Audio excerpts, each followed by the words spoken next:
मेरे केस में स्किप हो गया था बिकॉज अराउंड दैट टाइम मैं बैठकर अपने ओटी में अपने बेबीज डिलीवर कर रही थी एंड आयरॉनिकली बेबी नंबर 1 का हो गया था नैप टाइम खत्म। सो मुझे जाकर उसको जल्दी से लेके आना पड़ा और मुझे याद आ गई आपके लिए कुछ बहुत ही ज्यादा important tips.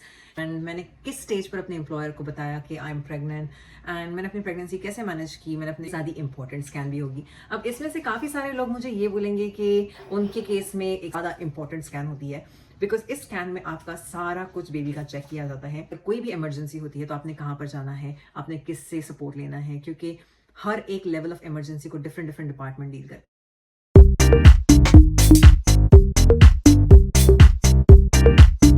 Hey guys, welcome and welcome back to the channel Preet and Mickey's Vlog. अगर आपने इस वीडियो पर क्लिक किया है, so I am guessing you're either pregnant in UK or in the planning phase.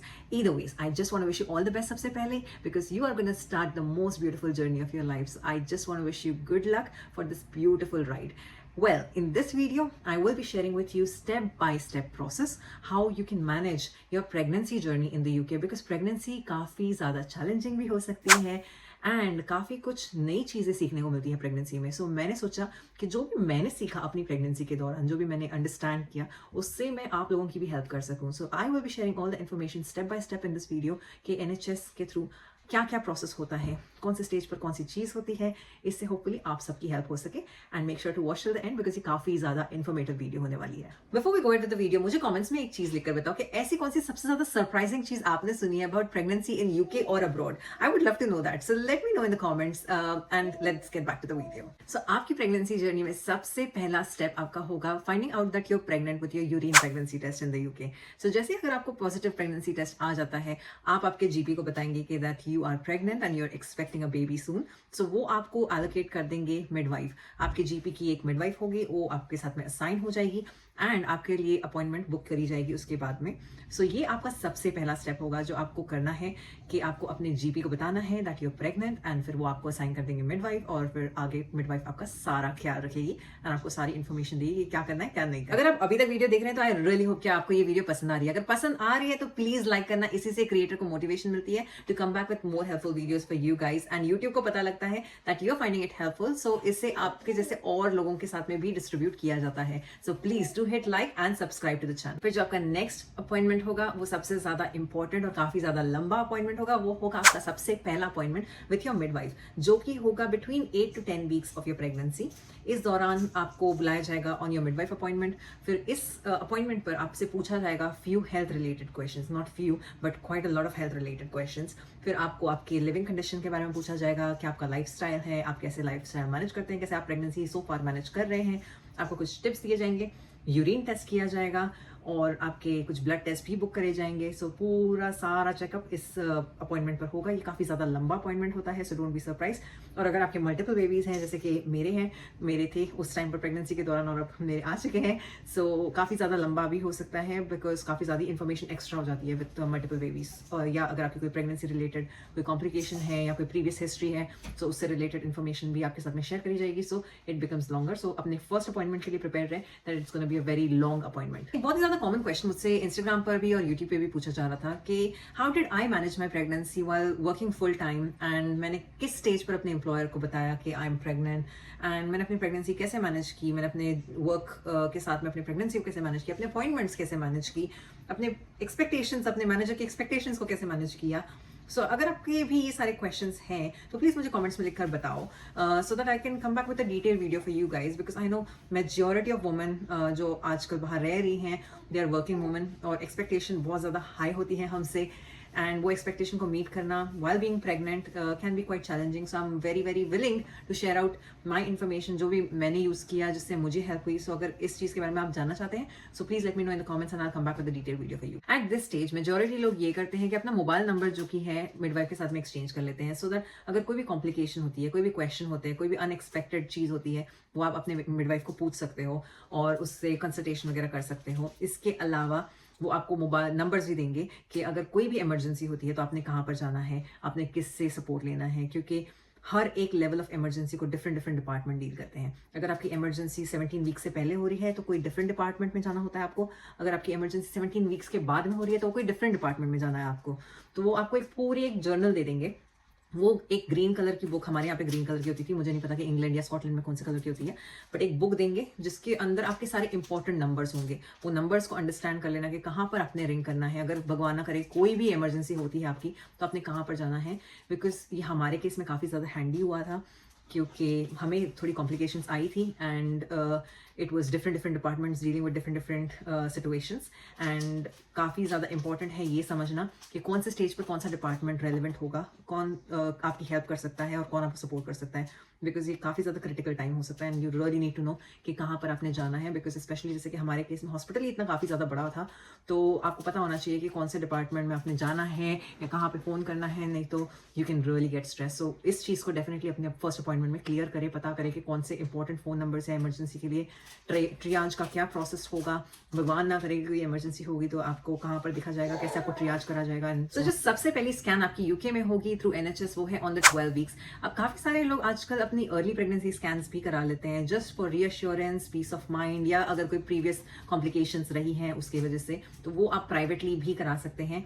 But जो common चीज़ है, जो common process है यहाँ पर यूके में, वो है ऑन द 12 वीक्स, जो उस पर सबसे पहली फर्स्ट स्कैन करी जाती है, जिसमें आपके बेबी की हार्ट रेट चेक करी जाती है, डेवलपमेंट देखी जाती है और प्रोग्रेस देखी जाती है और मेजरमेंट वगैरह करी जाती है। ये सबसे ज़्यादा इंपॉर्टेंट स्कैन होता है। अपने पार्टनर को डेफिनेटली लेकर जाना, क्योंकि एक बहुत अच्छा एक्सपीरियंस होता है फर्स्ट टाइम हार्ट बीट को सुनना एंड फर्स्ट टाइम वो रियलाइज करना कि yes you actually have got that life living inside you. Because at this point तक आपको मूवमेंट वगैरह नहीं महसूस होती, आपको सिर्फ नोजिया वगैरह होता है, तो इतना मूवमेंट से पता नहीं लगता कि आपका बेबी जो कि मेरा वाला नीचे बैठा हुआ है तो उस टाइम पर अंदर था तो इतना मूव नहीं हो रहा होता। तो it's really nice and special feeling. अपने पार्टनर को डेफिनेटली लेकर जाना, because it's a really nice experience. So वो आपका सबसे पहला अपॉइंटमेंट होगा, सबसे पहला स्कैन होगा at the 12 weeks of your pregnancy. तो जो नेक्स्ट स्कैन आपकी होगी वो होगी ऑन द 20th वीक, और ये सबसे ज़्यादा इंपॉर्टेंट स्कैन भी होगी। अब इसमें से काफ़ी सारे लोग मुझे ये बोलेंगे कि उनके केस में एक 16 वीक्स पे भी स्कैन हुई थी या 18 वीक्स के भी स्कैन हुई थी, but I am just trying to cover a general topic, because मेरे भी पर्सनली बहुत सारे स्कैन्स हुए थे, कुछ कॉम्प्लिकेशंस को लेकर और कुछ ऑब्वियसली ट्विन प्रेगनेंसी को लेकर, but I am not covering the complications at this video. मैं एक आपको जनरल आइडिया देना चाहती हूँ कि एक प्रेगनेंसी प्रोसेस जर्नी कैसे होती है। सो जो प्रेगनेंसी प्रोसेस की अगर बात करी जाए तो जो 12 वीक्स की स्कैन हो गई उसके बाद में सीधा होती है 20 वीक्स की स्कैन। 20 वीक्स की स्कैन एक बहुत ही ज़्यादा इंपॉर्टेंट स्कैन होती है, बिकॉज इस स्कैन में आपका सारा कुछ बेबी का चेक किया जाता है। इसे कहा जाता है एंटी स्कैन। एंटी स्कैन में वो आपके बेबी के बैक ऑफ द नेक को चेक करेंगे फॉर होपिंग के कोई बर्थ डिफेक्ट्स वगैरह ना हो बेबी में। वो मेजरमेंट्स करेंगे ऑफ द हेड सर्कम्फरेंस और वेट एंड हाइट वगैरह, और हार्ट बीट वगैरह प्रॉपर चेक करेंगे। हमारे केस में ट्विंस थे तो स्कैन्स हर टाइम बहुत ज़्यादा टाइम लगता था। सो अगर आपके मल्टीपल बेबीज़ हैं सो प्लीज़ बी प्रिपेयर्ड, अपने आप प्रिपेयर करके जाएँ, क्योंकि काफ़ी ज़्यादा टाइम लग भी सकता है। एंड अपने पार्टनर को लेकर जाएं, बिकॉज हर स्कैन पे एक्सपीरियंस इतना ज़्यादा स्पेशल होता है, मतलब it's really nice. So these are the two most important scans, जो 12 वीक्स की scan and the 20th week की scan. If you can take your partner it will be the best experience, because काफ़ी अच्छा होगा for the partner is well to try and bond with that coming baby is well. So जो next step है इसमें वो होगा आपका antenatal care, जो कि बहुत ज़्यादा इंपॉर्टेंट होता है। मेजॉरिटी केसेस में ये होता है आपकी मिडवाइफ के साथ में, बट अगर आपके प्रेगनेंसी में कोई भी कॉम्प्लिकेशंस है तो आपको एक्स्ट्रा स्कैन्स दिए जाएंगे, और वो स्कैन होने के बाद आपके कंसल्टेंट से आप मिलेंगे, जो कि मेरे केस में होता था। So I would go for a scan होने के बाद में मैं अपने कंसल्टेंट से मिलती थी, एंड वो मेरे प्रेगनेंसी के थ्रू जाते होते थे, मेरे रिपोर्ट्स वगैरह के थ्रू जाते होते थे और मुझे समझाते थे कि क्या करना है, क्या नहीं करना है, क्या अवॉइड करना है, so on and so fourth. और वो अपॉइंटमेंट होने के बाद मैं अपने मिडवाइफ से भी मिलती थी, ताकि she would go through the same reports again, और वो मेरा ब्लड टेस्ट भी करते थे एंड मेरा यूरिन टेस्ट भी करते थे, चेक करते रहते थे, so that everything is right and everything is going in the right direction. So ये एक मोटो होता है फॉर द एंटीनेटल केयर, और ये काफ़ी ज़्यादा ऑफ्टन होना शुरू हो जाता है once you are on that 20th week mark. ये इनकी फ्रीक्वेंसी काफी ज्यादा बढ़ जाती है। तो जो नेक्स्ट और सबसे ज्यादा इंपॉर्टेंट स्टेप होता है वो है प्रिपरेशन फॉर बर्थ, और ये होता है start around 36 week of pregnancy, जो कि मेरे केस में स्किप हो गया था, बिकॉज अराउंड दैट टाइम मैं बैठकर अपने ओटी में अपने बेबीज डिलीवर कर रही थी, एंड आयरॉनिकली उसी दिन पर मेरा ये अपॉइंटमेंट होने वाला था to get everything sorted and in action and plan, कि हम कैसे बेबीज डिलीवर करने वाले हैं, क्या प्लान होने वाला है, so on and so forth. So coming back to the topic, well मुझे कमेंट्स में लिखकर ये बताओ कि are you interested in watching a detailed explanation of how I manage my pregnancy journey and my birth experience in the UK? Please do let me know in the comments. Well, ये 36 week के appointment पर होता ये है कि आपको पूछा जाता है आप कैसे बर्थ करना चाहते हैं, आप पेन मैनेजमेंट के लिए क्या करना चाहते हैं, आप मेडिकेटेड प्रेगनेंसी चाहते हैं, डिलीवरी चाहते हैं या नहीं चाहते।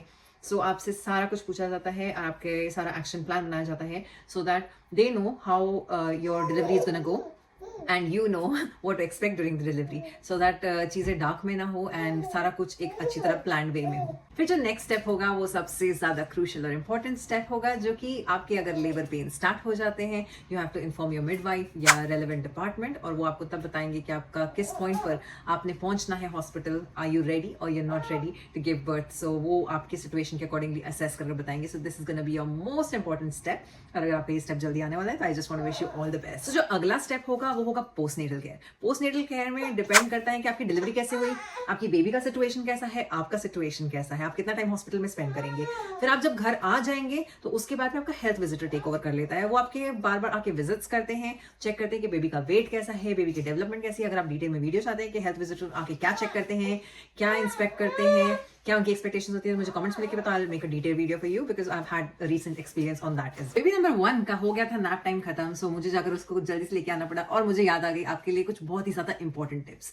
Guys, if you are pregnant या आप प्रेगनेंसी के प्रोसेस के थ्रू जाने वाले हैं जल्दी, तो आपको एक चीज मैं डेफिनेटली बताना चाहती हूँ कि प्लीज आपको ब्रेस्ट फीडिंग क्लासेस के लिए रेकमेंड किया जाएगा, और आपको बर्थ प्रिपरेशन के क्लासेस के लिए रेकमेंड किया जाएगा। उन्हें डेफिनेटली अटेंड करें। आपको कितना भी कोई दूसरे लोग ये बोले कि you will get there, you will know when you start to do it, but no, it is very helpful. वो ऑनलाइन क्लासेस मोस्टली होती हैं and they are very helpful. So please उन्हें डेफिनेटली अटेंड करें। आपकी midwife आपको definitely recommend करेगी those classes. So if you are also considering कि India में बर्थ करें या यूके में, so you might find this video quite helpful, जो कि स्क्रीन पर अब आ रही है। So definitely go and watch this video. इससे आपका डिसीजन मेकिंग थोड़ा ईजी हो जाए।